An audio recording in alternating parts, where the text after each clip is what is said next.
Jesus explains Satan's planned war against humanity, and you must forgive. April 15th, 2015. Words from Jesus through Sister Clare, spoken by Jackie. Clare began. Tonight the Lord was wearing navy blue, and as the night wore on, and we were dancing, I saw he was wearing a military outfit with all kinds of bars of colors. Commander, Jesus began. Yes, this war is coming to a head.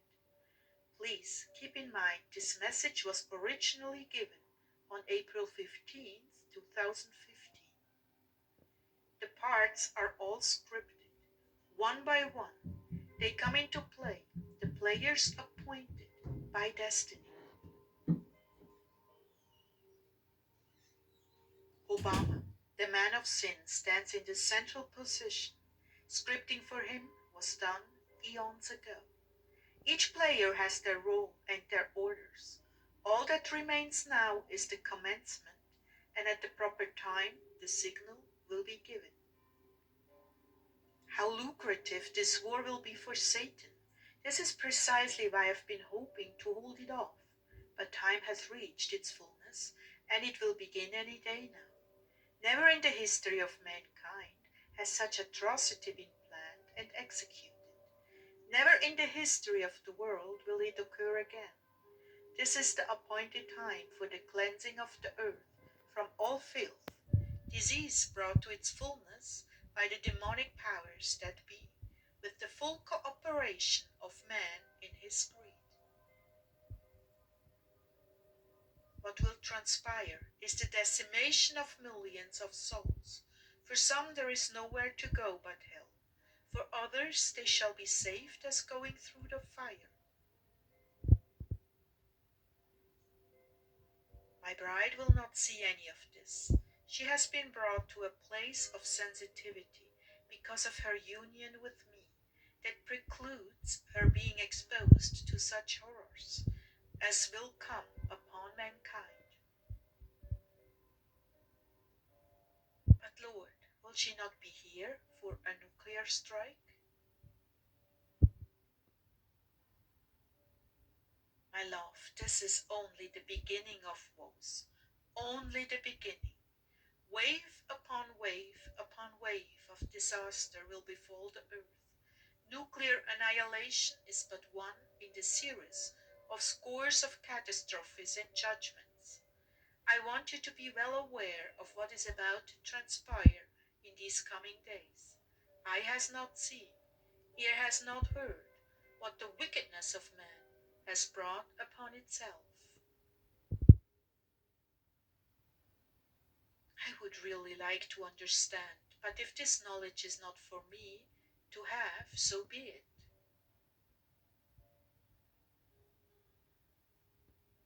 My little one, my very, very little one, it is not essential to the salvation of souls. I would rather you focus on the hearts of the flock I have brought into this fold. They are my bride, Clare, and how they yearn for me. It brings tears to my eyes when I read their comments, which are only the tip of the iceberg of their sorrow and longing for me. As I've told you before, this is a factor in our timing. To see her gut-wrenching tears is almost too much for me. I wish to visit each and every one of them, but they must go through a process of preparation. Oh Lord, you are sovereign. Can you not just once visit them in a way they will never forget? They look at me and long for what you've given me, which has been for their benefit, that they might press in. But time is so short. Can you not just come down and put them all in the sweet waters of your glory and love for them? My child, I can and I will at the appropriate time for each of them. But I desire them to obey what they know is being asked of them first. It is very simple, Clare. I'm not asking a lot, am I? No, Lord, you are not. Those who love me obey me, and those who seek me with their whole heart shall surely find me.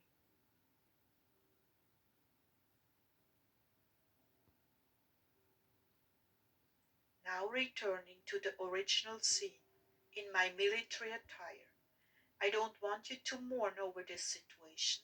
Just understand that you can't have bitterness or unforgiveness in your heart and expect to hear me clearly at the same time.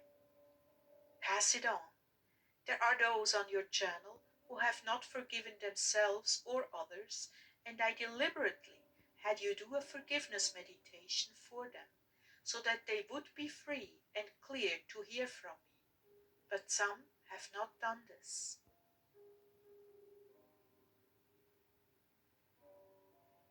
I'm calling all my brides to be clean before me, and you cannot be clean before me unless you have truly forgiven those who have sinned against you. That includes sins against yourself. So you see, there was a very good reason I allowed you to get hung up where you did. If you hold unforgiveness in your heart, you have drunk a chalice of poison, and the other person will not be the one to die. Let's move on. I like to Lord, but I feel hatred in my heart for her. I don't want it, but I can sure feel it. What do I do? Consider her a leper who is in dire need of love and respect, not for what she deserves, but for me. I have no one else to care for her and love her, Clare. Can't you make an exception in your heart for her? After a lot of prayer from Ezekiel, I got to the point where I could forgive her and leave it alone, still waiting on the Lord's wisdom as to what to do. For now, I'll leave it alone.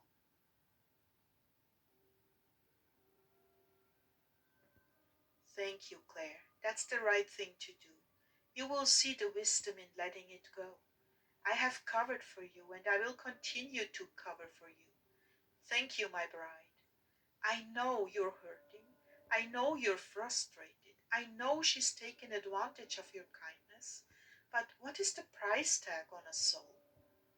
At the right time, this situation will turn around, and she will see what she has done.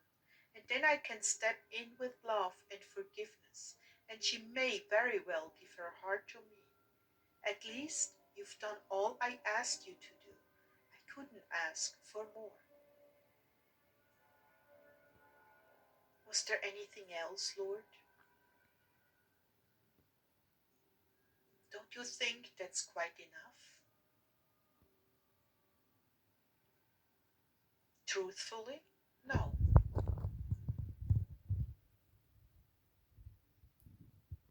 You are on the brink of war. I came to you tonight in the military attire because that's where I am right now. You did seem rather solemn, Lord.